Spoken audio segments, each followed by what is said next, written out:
Seja bem-vindo, que bom você por aqui.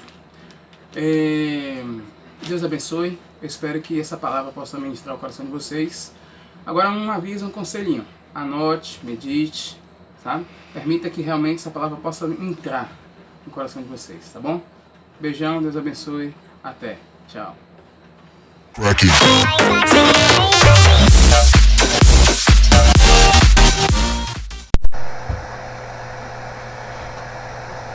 Bom dia, louvado seja Deus por mais esse dia, que bom estar com vocês mais esse domingo, louvando, bendizendo e adorando nosso Deus.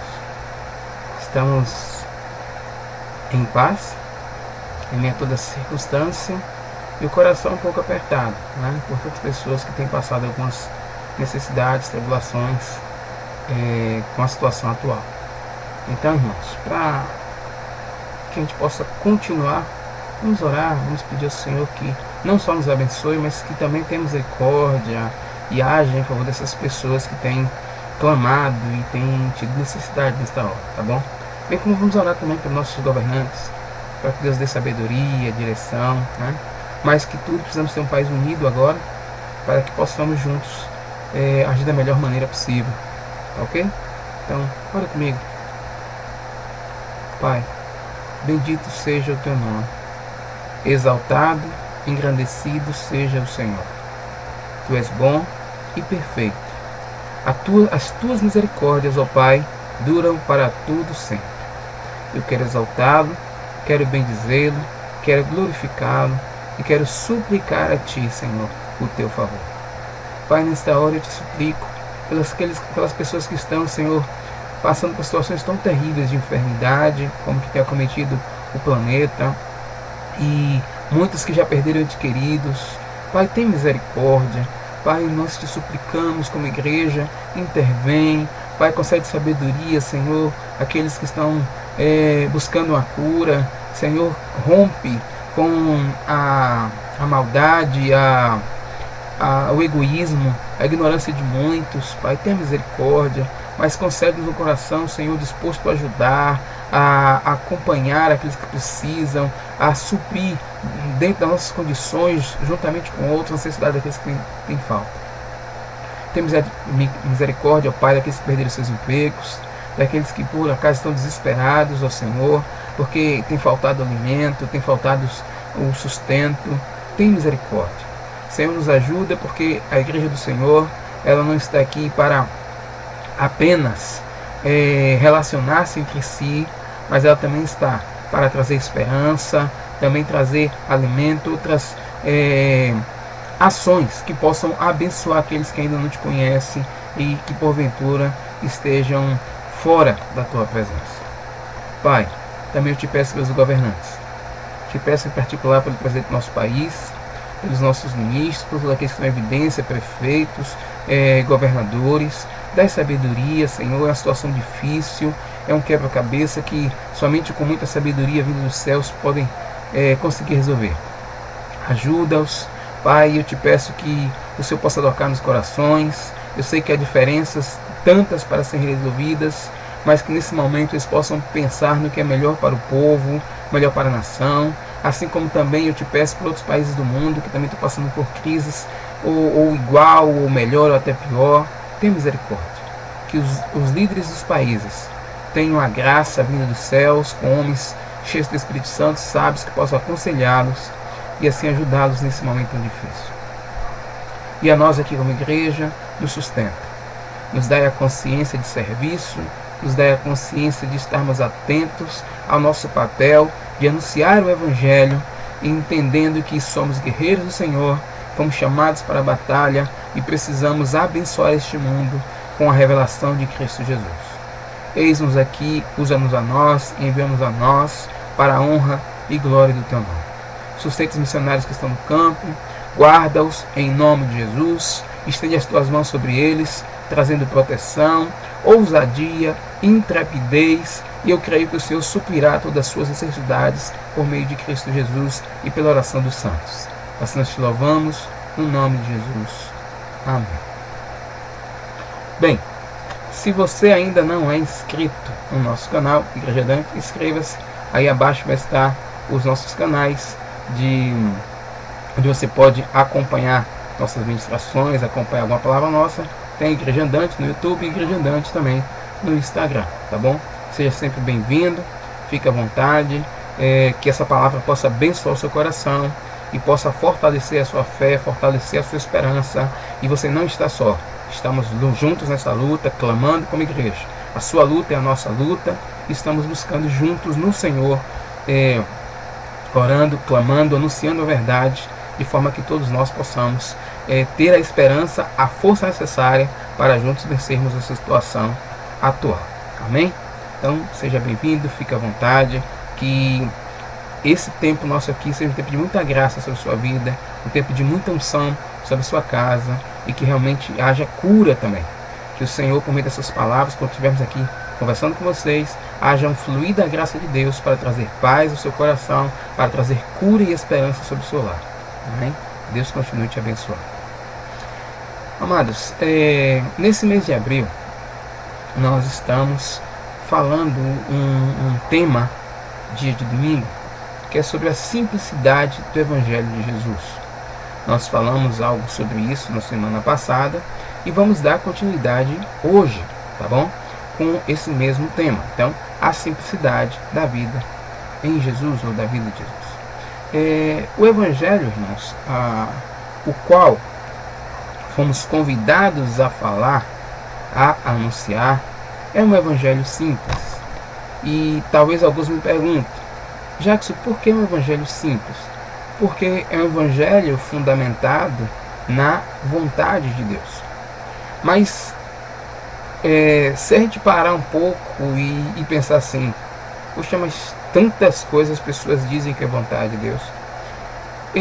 Eu vou hoje clarificar que vai ser fácil para mim e para você identificar a vontade de Deus. Eu sei que muitas pessoas elas têm vários pensamentos, têm vários estudos sobre a vontade de Deus, mas a vontade de Deus ela é simples. E hoje a minha ideia e a palavra que eu busco falar hoje é para que realmente essa simplicidade fique clara para mim, para você, tá bom? De forma que a gente possa ter paz e entender se estamos ou não caminhando naquilo que Deus propôs para mim e propôs para você. Eu quero lembrá-los primeiro de Abraão, tá bom?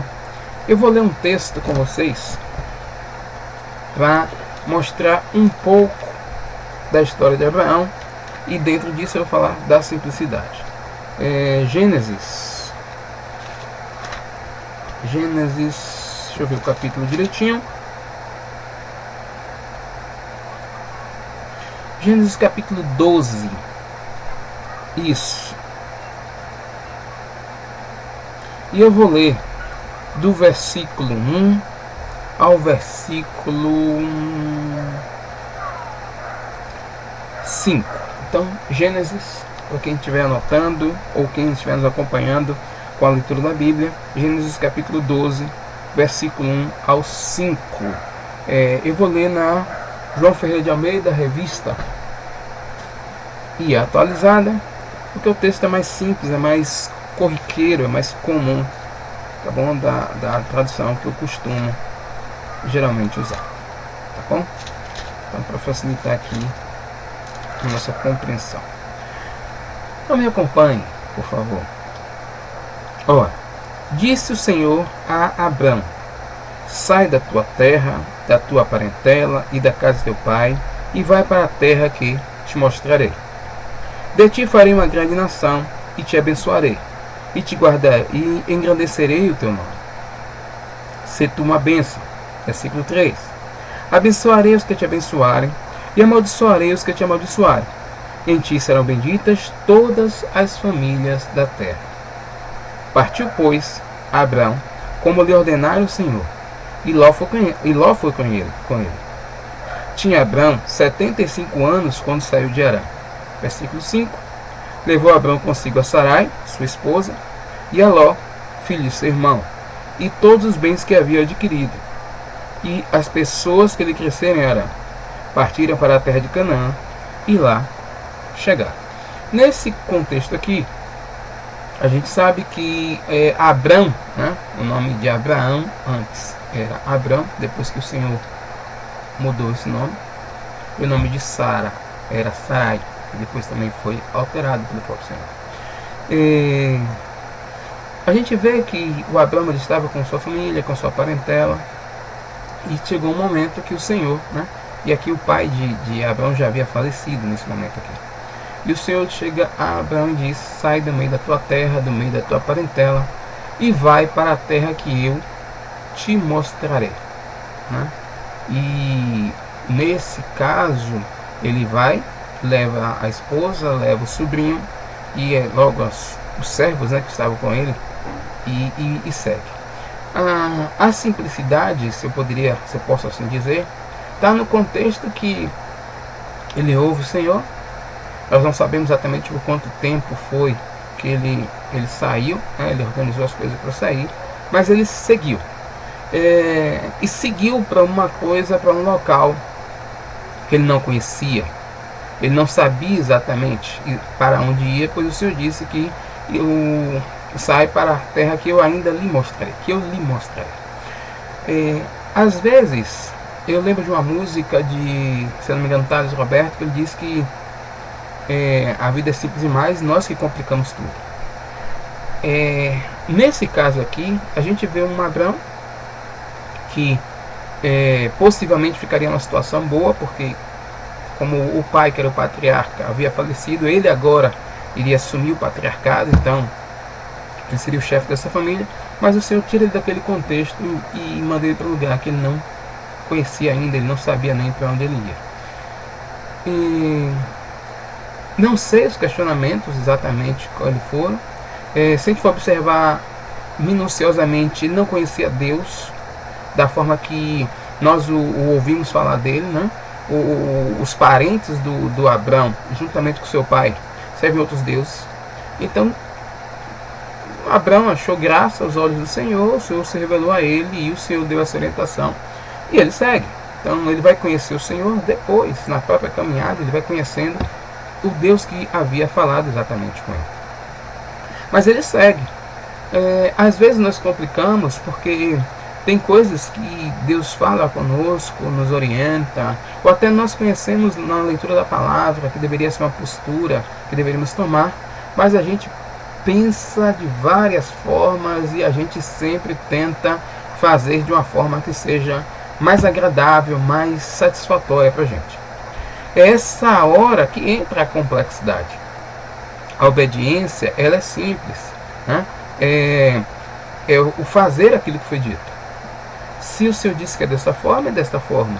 Às vezes a gente quer saber, talvez se a gente fosse colocar-se no lugar de Abraão, eu digo nós como complicados, tá bom? Não estou dizendo que seja o seu caso, mas na maioria dos casos, talvez algum de nós parasse e pensasse assim: para onde, Senhor? Você me diz exatamente para onde eu vou, eu me organizo direitinho, eu me preparo, tal, né? É porque eu preciso ver direito, né? Vou levar minha esposa, você sabe como é, uma situação complicada, tal. E se eu perder tudo no caminho? Sabe, a gente muitas vezes faz muitos questionamentos, muitas coisas que impedem da gente cumprir a simplicidade da obediência. Uma coisa que eu e você tem que ter muito clara é: quem está nos orientando? Quem está falando conosco? O primeiro fundamento, eu acredito, que para que possamos ter uma vida simples, é obedecer sem questionar. E quando eu falo questionar, não estou falando do perguntar. Podemos até perguntar, mas eu falo no sentido de só estarmos dispostos a obedecer sem entender. Tem coisas que você não entende, mas precisa ser obedecido. Quer ver um exemplo? Eu sei que tem coisas que você fala com seu filho ou com sua filha, uma ordenança, orientação que você dá, que ele muitas vezes não entende, mas você está enxergando, você está vendo, você como pai dele está orientando para o bem dele, e você está vendo uma coisa que no momento agora ele não está vendo. Então no momento você vai dizer: meu filho, eu sei que você agora talvez não esteja entendendo o que seu pai ou sua mãe está dizendo, mas siga que você vai entender mais adiante, tá bom? Vai ficar mais claro para você. Então, a gente questiona às vezes esse comportamento dos nossos filhos, que às vezes não querem fazer algo que foi orientado, porque talvez não tiveram a compreensão clara, mas a gente se postura da mesma forma com Deus. E então, terminamos complicando o nosso relacionamento com Deus e, logicamente, com as pessoas. No contexto das pessoas, a gente também já entendeu que aprove a Deus que a igreja aqui na terra ela pudesse desenvolver tudo aquilo que o Senhor confiou. Jesus ele veio, ele constitui a igreja restaurada, lógico, nele, né, no nome dele, na autoridade do nome dele. E a igreja hoje tem o poder de perdoar pecados, né, ou não perdoá-los, de enviar pessoas para pregar ou não, né, de até, como eu posso dizer assim, cancelar a comunhão dessa pessoa. Lembra quando a palavra diz assim: se o teu irmão pecar contra ti, vai até ele e conversa com ele. Se ele não te ouvir, vai, leva outro irmão com ele. E se mesmo assim ele não ouvir o irmão, leva a congregação. E se ele não ouvir a congregação, se ele não ouvir a igreja, que ele seja afastado da comunhão. E logicamente afastado do relacionamento com o Senhor. Irmãos, é uma questão muito séria. Às vezes a gente fica pensando assim, que nada, eu tenho meus pensamentos, eu tenho a minha forma de pensar, eu estou vendo que é dessa forma. Amados, o nosso Deus é um Deus organizado. Ele trabalha seguindo princípios que ele mesmo estabeleceu e dos quais ele não se propôs a quebrar. O próprio Jesus veio e se submeteu a toda a ordenação humana. Jesus não desfez com os sacerdotes. Jesus não questionou o sumo sacerdote. Ele questiona as posturas dos fariseus, mas está submisso a toda a ordenação humana. Tanto é que quando Pilatos pergunta a ele com que autoridade, né, fazer isso, Jesus diz, com que autoridade não. Quando Pilatos fala que tem autoridade, né, para livrá-lo da morte e tal, Jesus fala, autoridade não teria sido os céus não fosse dado, ou seja, as ordenações humanas, as autoridades humanas, elas têm o aval de Deus. Ah, mas o presidente, ou um outro político, outra autoridade é corrupta. Deus concedeu autoridade a ele, mas não cabe a ele usar da autoridade delegada, que muitas vezes ele nem tem a consciência exata que foi de Deus, para corromper-se, ou para usar de falcatrua. Mas infelizmente entra aquele ponto que eu acabei de dizer para vocês, a complexidade. Eu acredito que a complexidade está na nossa formação, e quando permitimos que essa nossa formação tome as rédeas da nossa direção, da nossa vida. Tem um texto bem conhecido nosso, que é o Mateus, capítulo 16, versículo 24, que Jesus diz assim: se alguém quiser vir após mim, tome sobre si a sua cruz, negue-se a si mesmo e siga-me. Ou seja, se queremos andar nos caminhos que ele andou, ou seja, de forma que agradou ao Pai, eu preciso negar a minha natureza, eu preciso negar a minha vontade, para que eu possa viver uma vida de obediência. Eu sei que no contexto da obediência de Cristo, vai ter questões tão difíceis, pessoas que vão agir de forma injusta conosco, né? Que vão inventar mentiras, que vão ter inveja da gente, e tantas outras situações. Mas nada dessas ações que as pessoas podem ter para comigo, ou que venham me atacar, podem me impedir de seguir os princípios da palavra. Porque Jesus foi meu exemplo maior. Jesus foi injustiçado. Jesus muitas vezes foi afrontado. Uma certa vez chamaram Jesus de Beelzebub, né? E Jesus chega e diz aos discípulos: se fizeram isso com o dono da casa, quanto mais com seus domésticos. Ou seja, se fizeram isso com o nosso mestre, com o nosso Senhor, que não tinha pecado, o que você acha que vai acontecer comigo e com você? O que farão conosco? Então nós temos que entender que precisamos nos alegrar nele. E Jesus disse isso: bem-aventurados sois quando mentindo disserem todo o mal contra vós, alegrai-vos, exultai-vos.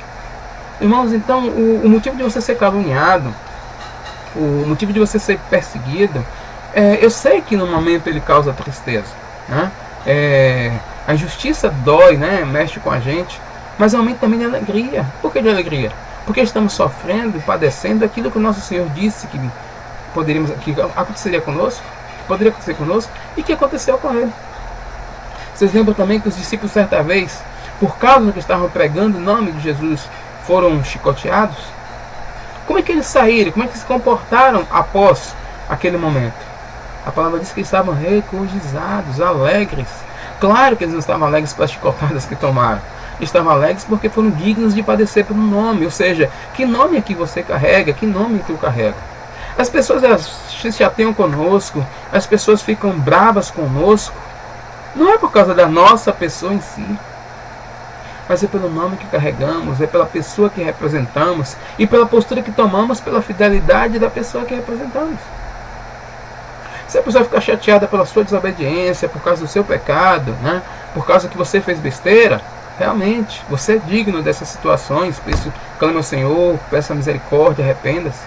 Mas se você tem feito o que a palavra diz, buscado viver a obediência, buscado viver a verdade, e as coisas têm realmente feito que as pessoas se levantem contra você, alegre-se, porque o nome do Senhor, através de você, está sendo glorificado. E as pessoas em si, elas estão, logicamente, atacando o nome que você carrega, e não necessariamente você.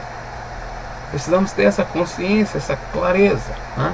E por isso que eu volto a dizer, é simples o Evangelho, e a complicação está por causa da nossa desobediência. A Bíblia nos diz que o caminho é estreito, né? Que o caminho é apertado. E por que o caminho é estreito? Porque o caminho é apertado? Porque nós temos uma grande dificuldade de ouvir, né? E a gente quer que as coisas feitas da nossa forma, a gente quer sentir alegria pelas coisas que fazemos. Mas nem tudo que eu e você vai fazer no Evangelho é motivo de alegria, né? O nosso Senhor Jesus disse que não teríamos o quê? Aflições. Mas que nós deveríamos ter bom ânimo, pois ele venceu. A gente termina se deixando se convencer pela questão de mundo, que precisamos do prazer, precisamos nos alegrar, precisamos. Amados, a alegria virá quando o Espírito Santo que está em mim e você nos renovar e nos encher. Nós precisamos buscar a alegria que vem de dentro, porque vem do Senhor, vem do Espírito dele, e não a alegria que vem de fora.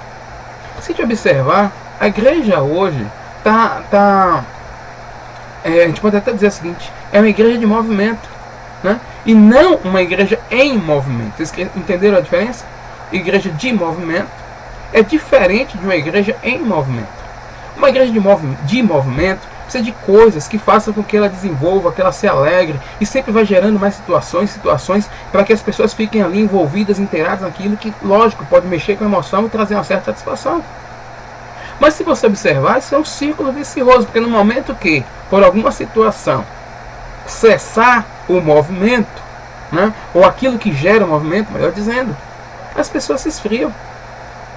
Mas nós precisamos ser uma igreja em movimento. Que é a igreja em movimento? Onde eu, movido pela unção e graça do Espírito que está dentro de mim, que faz com que meu coração arda por amor a Ele, não cesse de pregar o Evangelho, não cesse de negar a minha carne, não cesse de renunciar às minhas vontades. Isso é um contexto e é uma situação diária. Todos os dias as misericórdias do Senhor se renovam sobre a minha vida. Por quê? Porque todo dia eu sou convidado a fazer a minha vontade. Então todo dia eu tenho que clamar para que o Espírito Santo flua em mim e use a minha vida de forma que venha a abençoar outras pessoas. Nesse contexto que estamos vivendo atualmente, você talvez esteja em casa, né? É bem normal e bem entendível que você esteja em casa, né? E se você tem um trabalho, você, lógico, vai para o trabalho e volta, aquela questão toda, mas se você não está indo para as reuniões da igreja porque não estão acontecendo como normalmente acontecia, não tem por que você se esfriar. Pelo contrário, é hora de se encher. É um tempo, talvez, que você agora vai ter um contexto maior, uma oportunidade maior de oração. Ah, mas eu estou em casa, eu não tenho o que fazer. Irmãos, temos muito o que fazer. Claro que você pode assistir um filme, claro que você pode estar com sua família, claro que você pode brincar, né? Ter os seus filhos em questão de estudo, tem N coisas para fazer, mas é um tempo também onde você pode buscar a presença do Senhor e encher-se dele. É hora de ouvir o que o Espírito diz à igreja e continuarmos o movimento que já estávamos antes disso tudo, porque o mundo parou, as coisas pararam, o ritmo do mundo diminuiu. mas a unção e o fogo do Espírito Santo que está em mim e em você não cessou. O fogo que arde no meu coração deve arder no teu coração para continuar pregando e anunciando a palavra. Porque a palavra do Senhor não está presa. Talvez eu não possa sair, talvez eu não tenha como ir, mas a palavra do Senhor está livre. E quando eu falo, o Espírito flui através dela e a vida por meio dessas palavras e abençoa aqueles que ouvem. Então eu quero te orientar nesse sentido. Então vamos sair da complexidade e deixar de olhar o contexto com os olhares naturais. E olhar como o Senhor olha, porque é uma oportunidade que nos deu para sermos sábios. Senhor, dai-nos sabedoria para que nesta hora manifestemos a tua glória. E é um tempo de sabedoria, um tempo bom para que a igreja viva nas casas. Porque a igreja ela começou nas casas. Claro que o contexto seria muito bom se pudesse realmente estarmos reunidos com todos nas casas. Mas não é o caso, mas pelo menos estamos voltando às origens para aprender a orar, onde podemos nós voltarmos a conversar com o nosso Deus, envolvendo nossa esposa, né? nosso cônjuge, os nossos filhos, e juntos ali, estarmos em oração, clamando, buscando ao Senhor e almejando que algo aconteça. Não é tempo de baixar a guarda, não é tempo de ficar, Senhor, muda o quadro, Senhor, eu estava com tanta vontade. Não. É tempo de ouvirmos o que o Espírito diz à igreja. Qual é o papel da igreja nesse tempo? Qual é o seu papel neste tempo? Sejamos simples e aprendamos a ouvir a voz do Espírito Santo, para que Ele nos guie, nos impulsione e que possamos arder em graça, em unção, em fogo que vem do Senhor para anunciar a verdade. Amém? Falei de Abraão, não foi? Vou falar de um outro irmão. E esse outro irmão é o Moshe, ou como nós o conhecemos, Moisés. O Senhor se revela a Moisés. E a gente vê um Moisés no princípio que quer complicar a coisa, né? O Senhor se revela a ele no meio da sarça ardente, lembra da história? E lá ele começa a apresentar várias desculpas ao Senhor, porque o Senhor diz que é para ele voltar ao Egito, porque o Senhor o usará, né, para que ele possa livrar o povo da opressão do Egito. E ele fala que não é eloquente, ele fala que tem língua pesada, ele traz situações, mas o Senhor diz que ele iria e ele iria. E ele vai.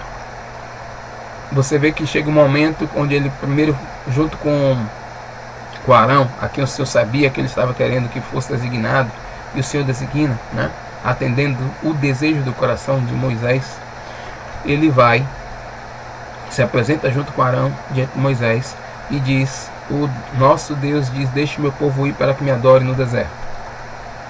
Deixe meu povo ir para que me adore no deserto.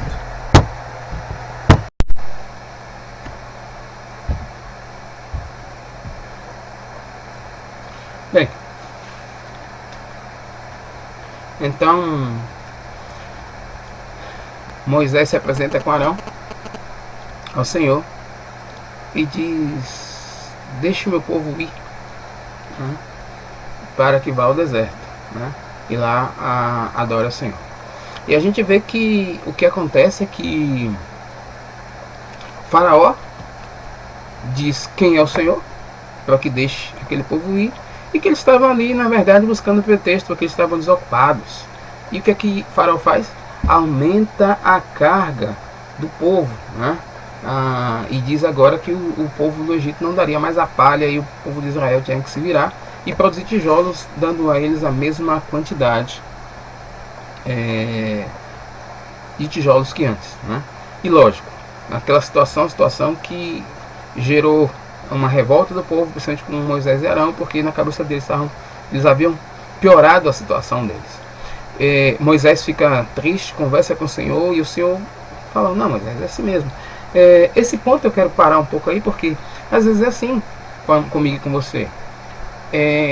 De uma certa forma, há na minha cabeça e na sua, a ideia de o fato de seguirmos ao Senhor, ou obedecer ao Senhor, nos levará a ter uma vida sem complicação ou sem dificuldade, ou que não passaremos por lutas. Mas, irmãos, não é bem isso. Lembra que eu citei o texto do no mundo tereis aflição? Então, no mundo tereis aflição. Por que teremos aflição?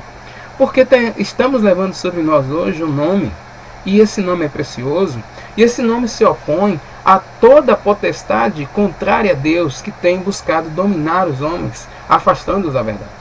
Então nós agora nos tornamos inimigos do mundo, porque nós estamos falando a verdade, abrindo os olhos, revelando às pessoas que esta vida que estamos passando aqui, ela tem continuidade, e a continuidade vai depender das nossas ações aqui hoje. Tá? E lógico, por tantas filosofias e pensamentos que existem, as pessoas não entendem isso com muita facilidade e clareza, e muitas vezes não gostam de ouvir aquilo que falamos. Né? Nós entendemos que a vida é passageira, todos sabem disso, mas nós entendemos que após a morte nós iremos continuar, ou com Deus ou sem Deus. Né? E a Bíblia explica bem isso, deixa isso muito claro. Por isso que nós temos sido como voz de Deus aqui na terra, anunciando: amados, vivam uma vida para Deus, vivam uma vida com Deus. Né? E a vida com Deus, ela requer que nós prestemos atenção às orientações que Ele nos dá. Né? Quem melhor do que o Senhor poderia me ensinar como viver? Eu sei que, embora teremos aflições no mundo, a vida não é só aflição. Há momentos muito bons, há momentos tranquilos. O próprio Jesus teve momentos muito bons com seus discípulos, né? E outros contextos. Mas que a gente precisa entender que há uma responsabilidade para nós neste momento. E que, por causa da responsabilidade, algumas situações podem acontecer. Voltando a Moisés e falando um pouco da simplicidade relacionada a ele, o Senhor diz a Moisés certa vez que queria que Moisés preparasse um tabernáculo, né? Onde ali ele pudesse habitar esse tabernáculo e estar no meio do povo dele que havia saído do Egito. Talvez, eu vou criar aqui uma situação, tá bom? Talvez no primeiro momento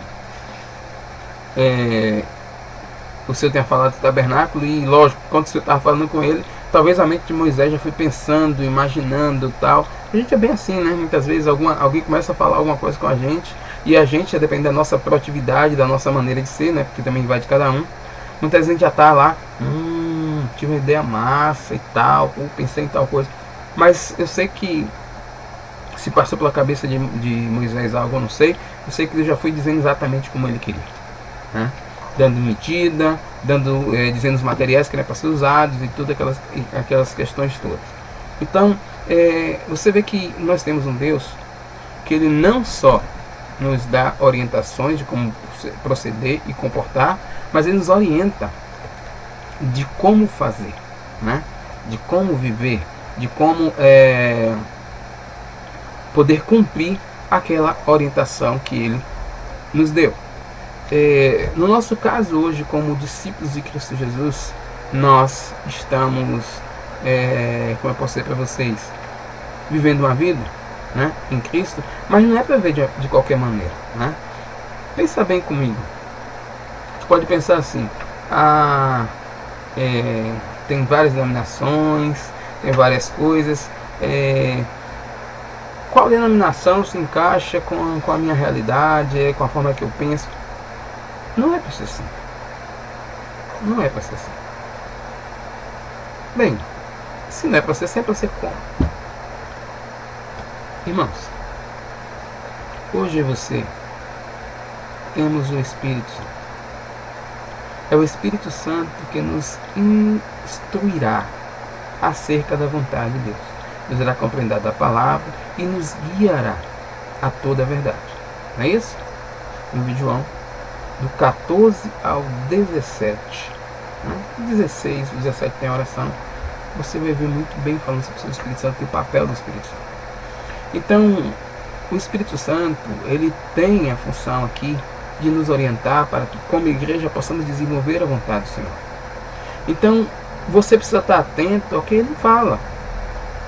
Vai ter momentos que você não vai querer fazer algo, Ou talvez o lugar que você esteja, você diz que não está gostando pela maneira que o pastor está conduzindo. Ou talvez de um irmão que tem uma postura que você considera inadequada, né?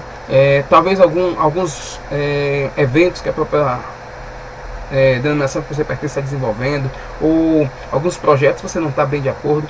Irmãos, vamos pensar aqui uma coisa. Todos nós temos uma formação, né? Todos nós temos uma maneira de pensar. Em qualquer projeto X, nós vamos ter N abordagens. Tá? Por que N abordagens? Porque nós temos formações diferentes. Tem pessoa que é mais tímida, tem pessoa que é mais extrovertida, tem pessoa que é mais ativa, tem pessoa que é mais pacata. Existem N situações e formas de pensar acerca da situação. Contudo, o que é que nós precisamos entender? O Espírito Santo em nós vai nos ajudar a como compartilhar, participar da construção e desenvolvimento daquele projeto sem interferir de forma prejudicial. O que seria, Jackson, intervenção de forma prejudicial? Eu me rebelar, porque a minha opinião não foi seguida, porque a minha maneira de ver não foi aceita. Amados, cada um tem um papel, né? Aos pastores, no seu contexto de liderar, ele vai, dentro da sabedoria e graça que Deus tem dado, buscar os conselhos, mas ele vai fazer aquilo que está sendo orientado.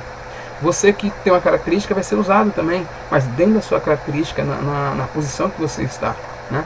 Então é isso que nós precisamos começar a entender para que possamos simplificar o trabalho do Evangelho. A gente vê a igreja do primeiro século que tinha os apóstolos, né? Tinha os apóstolos, tinham 11. Aí lá em Atos capítulo 1 fala que o Pedro fala com seus irmãos, né? Usa o texto da própria palavra, né? Do Tanakh, que ele diz que fique desolada a sua habitação, falando de Judas, né? Mas que outra tome seu bispado. E eles apresentam dois. José, se eu não me engano, por sobrenome Barsabás, e Matias, né? Justo, sobrenome Justo. E eles lançam sorte e o José é contado, né? Como um deles, né? Não é Barrabás, é Barsabás, tá bom? E passa a ser dos 12, né? A igreja vai crescendo, milagres acontecendo, desenvolvendo, mas tem uma situação séria, né? Eu queria ler essa situação, está em Atos capítulo 6, para você ver um pouco dessa complexidade que, lógico, criada por nós homens, mas também a simplicidade. Então, no mesmo lugar que tem complexidade, a simplicidade. E eu vou mostrar para vocês e vou falar um pouco sobre isso. Atos capítulo 6, eu vou ler do versículo 1 ao versículo 6. Atos 6, do 1 ao 6. Diz assim na minha tradução: Ora, naqueles dias, multiplicando-se o número dos discípulos, houve murmuração dos helenistas contra os hebreus, porque as viúvas deles estavam a ser esquecidas na distribuição diária. Então havia distribuição diária de alimento, mas as viúvas dos judeus de fala grega estavam sendo esquecidas, né? Então o que acontece ali? Acontece uma contenda, uma murmuração por parte da congregação dos irmãos. Versículo 2. Então os 12 convocaram a comunidade dos discípulos e disseram: Não é razoável, né, ou não é correto, que nós abandonemos a palavra de Deus para servir as mesas. Então não é correto que nós deixemos o trabalho ministerial de orientar, de aconselhar, de discipular e tal, para agora cuidar de questões que são importantes, mas que vão interferir nessa busca que nós temos que ter e esse compartilhar. Lembremos que a igreja ali nesse momento contava com mais de 5.000 discípulos. Então imagine o trabalho que aqueles 12, né, estavam tendo para formar homens também que pudessem ajudá-los. Então é um trabalho que já era árduo e agora uma situação dessa complexa de distribuição, que poderia ser uma coisa simples, né, de amor, de compaixão, mas gerou uma situação complicada. Versículo 3. Mas, irmãos, escolheu dentre vós 7 homens de boa reputação, cheios do Espírito Santo e sabedoria, aos quais encarregaremos esse serviço. Então, lógico, possivelmente quando essa notícia chegou aos discípulos, e eles sabiam que precisavam trazer uma palavra, orientação para a igreja, né, para a congregação, eles pensaram e lógico, deve ter decidido, vamos, a ideia de 7 homens, mas uma coisa que eles usaram com sabedoria, eu poderia aqui escolher 7, mas vamos falar o seguinte, aí ele diz, irmão, escolhei dentre vós 7 homens, então dá à igreja a incumbência de escolher esses homens. Agora, eles apresentam as características desses homens: boa reputação, cheios do Espírito Santo e de sabedoria. Então, quem melhor do que a igreja para testemunhar dessas características? E enquanto a nós, aí Pedro continua, nós nos consagraremos à oração e ao ministério da palavra. Então, quanto a nós, vamos continuar nos dedicando à oração, nos dedicar ao empenho em busca da palavra, para que possamos alimentar, lógico, todos vocês de forma espiritual e a igreja crescer de forma sadia. Versículo 5. O parecer, essa decisão, agradou a toda a comunidade, e eles elegeram Estevão, homem cheio de fé e do Espírito Santo, Filipe, Prócoro, Nicanor, Timão, Pármenas e Nicolau, prosélito de Antioquia. Versículo 6. Apresentaram-nos perante os apóstolos, e estes, orando, lhes impuseram as mãos.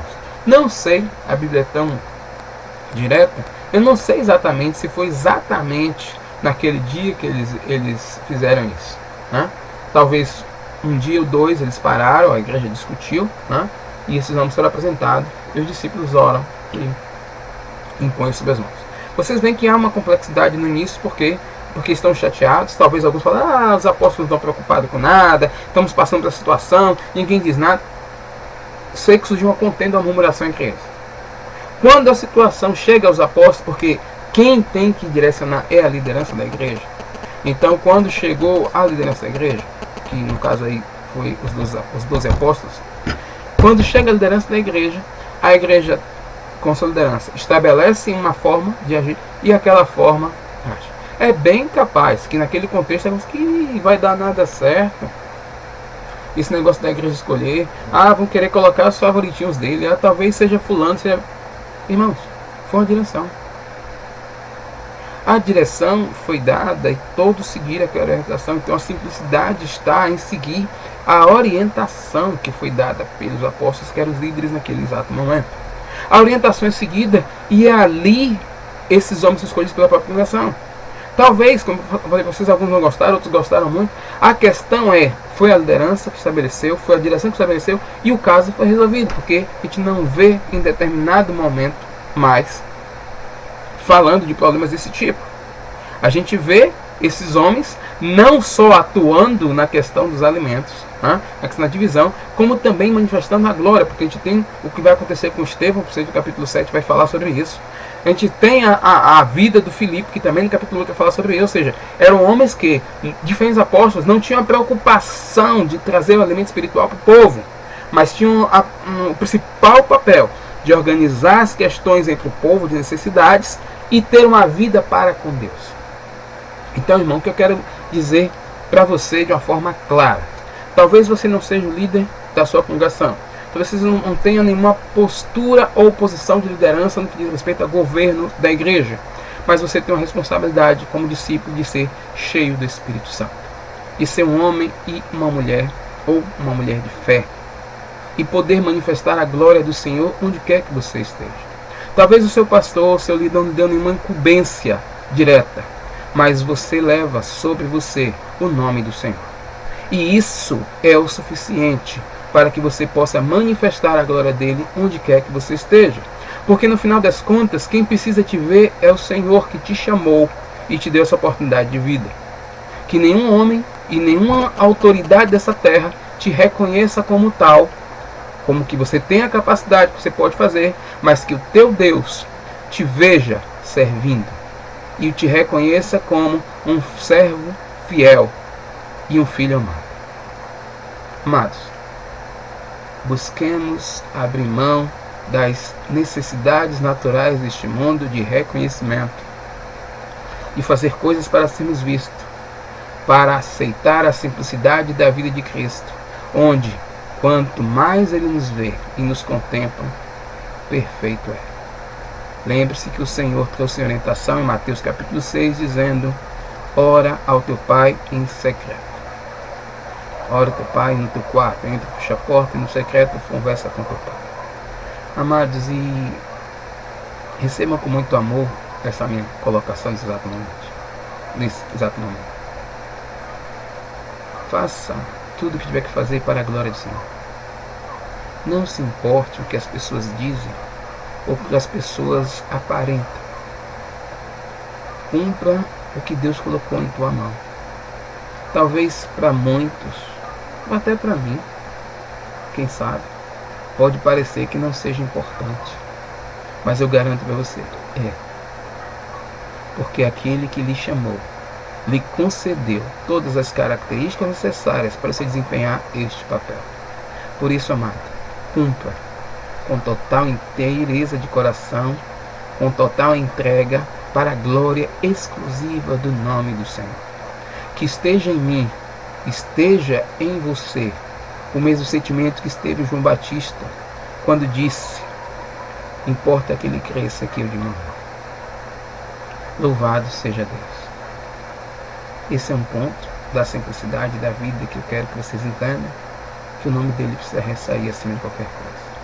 E quanto mais simples formos, menos aparentes seremos. E a glória será exclusivamente dele. Amém? Que Deus te abençoe e te fortaleça, que você possa refletir nessas palavras e possa ter revelações profundas da pessoa de Cristo Jesus. Que o Senhor te capacite, meu irmão. Que o Senhor te capacite, meu irmão. Em nome de Jesus. Se Deus permitir, semana que vem, ampliarei um pouco mais sobre isso, falando dessa graça que o Senhor tem concedido em mim e você, por meio do Espírito Santo. Até lá, meu irmão. Deus abençoe.